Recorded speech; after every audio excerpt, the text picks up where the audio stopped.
সিঙ্গুরে প্রধানমন্ত্রী সভার 10 দিন পর আবার মুখ্যমন্ত্রী মমতা বন্দ্যোপাধ্যায়ের সভা রয়েছে আজকে, এবং দেখা যাচ্ছে এই যে সরকারি অনুষ্ঠান, সেই সরকারি অনুষ্ঠানে যেমনটা মাস্টার স্ট্রোক বলতে পারি আমরা, কারণ আজকেই ঘাটার মাস্টার প্ল্যানের শুভ উদ্বোধন করবেন মুখ্যমন্ত্রী, এবং তার সঙ্গে ঘাটালের সাংসদ দেব থাকবেন, এবং যারা এই উপভোক্তা রয়েছেন তাদেরকেও দেখা যাচ্ছে ইতিমধ্যেই প্রবেশ করানো হচ্ছে এই সভামঞ্চে।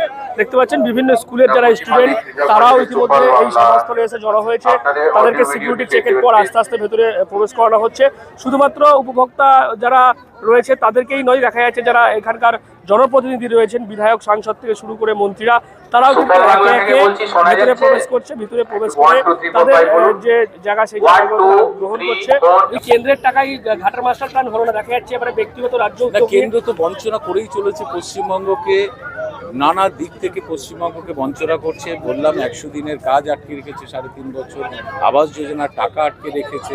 ঘাটার মাস্টার প্ল্যান কোনো কেন্দ্রীয় সরকার প্রতিদিন বাংলার মানুষের মাথার উপর থেকে কর সংগ্রহ করে, জিএসটি সংগ্রহ করে নিয়ে যায়। প্রায় লক্ষ কোটি টাকার উপরে বছরে কালেকশন করে বাংলা থেকে। সেই জিএসটি যে টাকাটা এখান থেকে সংগ্রহ করে তার একটা অংশ দিয়ে বাংলার বিভিন্ন প্রকল্প বা এগুলো কেন্দ্রীয় সরকারের ফিরিয়ে দেওয়া উচিত প্রকল্পের মাধ্যমে। সেটা ওরা করছে না।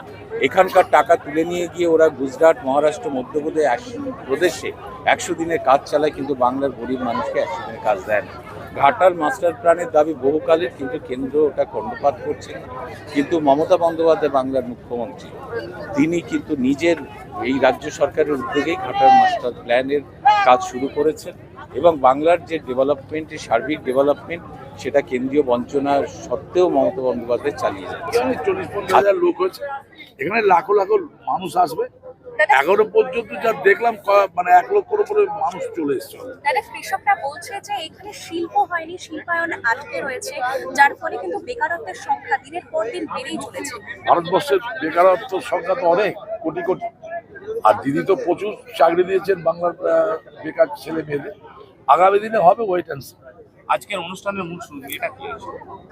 প্রতিবাদ সভা, এবং সরকারি জানেন যে প্রায় 20 লক্ষ ঘর দেবেন এখানে দিদি গরিব মানুষদের জন্য। যেটা কেন্দ্রীয় সরকারের দেওয়ার কথা সেটা রাজ্যের মুখ্যমন্ত্রী দিচ্ছেন। নানা রকমভাবে কেন্দ্রীয় সরকার পশ্চিমবাংলার সরকারকে ট্রাভেলস দিচ্ছে, কিন্তু লাভ নেই। 26-এ দিদি আবার বাংলার ক্ষমতায় আসবেন, আর মুখ তুলবে বলে বিজেপি পার্টি। আমরা অনেকবার দেখেছি যে কেন্দ্রের বিরুদ্ধে বঞ্চনার অভিযোগ নিয়ে সরব হয়েছিলেন মুখ্যমন্ত্রী, এবং সিইসি কে এসআইআর ইস্যু নিয়ে অনেকবারই চিঠি দিয়েছিলেন। এসআইআর নিয়ে যা হচ্ছে জঘন্য। লাখো লাখো মানুষের নাম বাদ দিতে চলছে, বিশেষ করে মাইনরিটি সেলকেও।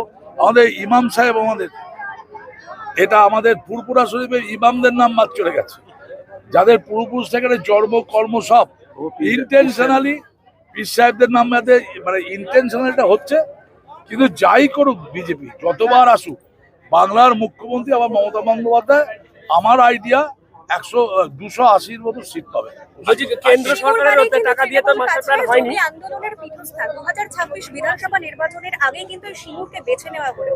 প্রধানমন্ত্রীর সভার 10 দিনের মাথায় কিন্তু এইখানে সভা করছেন মুখ্যমন্ত্রী, কতটা তাৎপর্যপূর্ণ?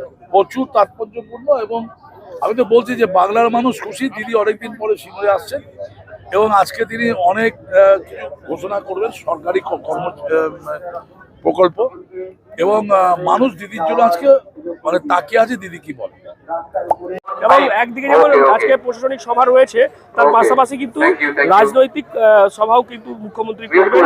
কারণ যেমনটা বারবার আমরা দেখতে পাচ্ছি যে নেতারা যারা রয়েছেন তৃণমূলের বলছেন যে প্রধানমন্ত্রী এসে যে করে গেছেন সিঙ্গুরের মাটি থেকে, তার পাল্টা জবাব কিন্তু এই সিঙ্গুরের মাটি থেকে দেওয়া হবে। সেই কারণে দেখা যাচ্ছে যারা রয়েছেন মন্ত্রীরা তারা এসে প্রবেশ করছেন, এবং আর কিছুক্ষণের মধ্যেই এই প্রশাসনিক সভা শুরু হবে। সেখান থেকে যেমন বাংলার বাড়ির প্রায় 20 লক্ষ মানুষ রয়েছেন, পরিবার পিছু 1,20,000 টাকা করে যেমন দেওয়া হবে, তার পাশাপাশি আরও নানান সরকারি পরিষেবা, বেশ কিছু শিলান্যাস, এবং তার পাশাপাশি রাজনৈতিক বক্তব্য কিন্তু উঠে আসবে। এখন এই সভা থেকে মুখ্যমন্ত্রী কি বার্তা দেন সেদিকেই নজর থাকবে আমাদের। আপনারা নজর রাখুন, সবার মনে সবার ফোনে।